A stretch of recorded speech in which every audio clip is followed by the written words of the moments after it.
What happened on the Amistad ship during the Middle Passage? Imagine being packed into a tiny space with dozens of other people, feeling the rough waves toss the ship, and knowing escape is impossible. That was the reality during the Middle Passage. The Middle Passage was the terrible journey enslaved Africans endured across the Atlantic Ocean to reach the Americas.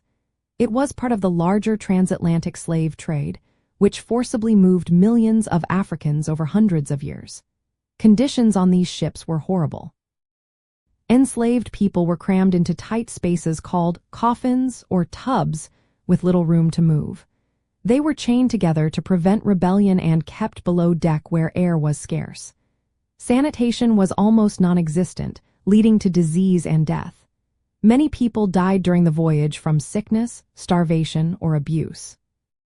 The ship called the Amistad was a Spanish schooner, built for cargo, but it became part of this tragic history. In 1839, it set sail from Havana, Cuba, with 53 Africans on board. These captives came from Sierra Leone and had been kidnapped by Portuguese slave traders. They were illegally transported, breaking treaties that banned the slave trade. On July 2, 1839, the Africans, led by a man named Joseph Cinque, rose up against the crew. They overpowered the sailors, killed the captain and the cook, and took control of the ship. Their goal was to sail back to Africa. However, the Spanish crew tried to trick the Africans by sailing northward, hoping they would be caught by American authorities. The Africans, unfamiliar with navigation, relied on their own skills and hope. After several months at sea, the ship was spotted off Long Island by the United States Navy. The ship was seized, and the Africans were taken to New London, Connecticut. They were imprisoned and charged with murder and piracy. This case went all the way to the United States Supreme Court.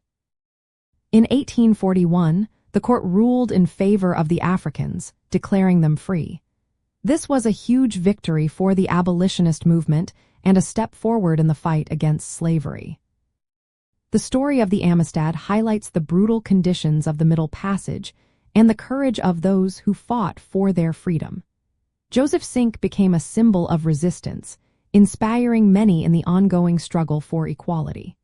His story reminds us of the resilience of those who endured the horrors of the transatlantic slave trade and fought for justice.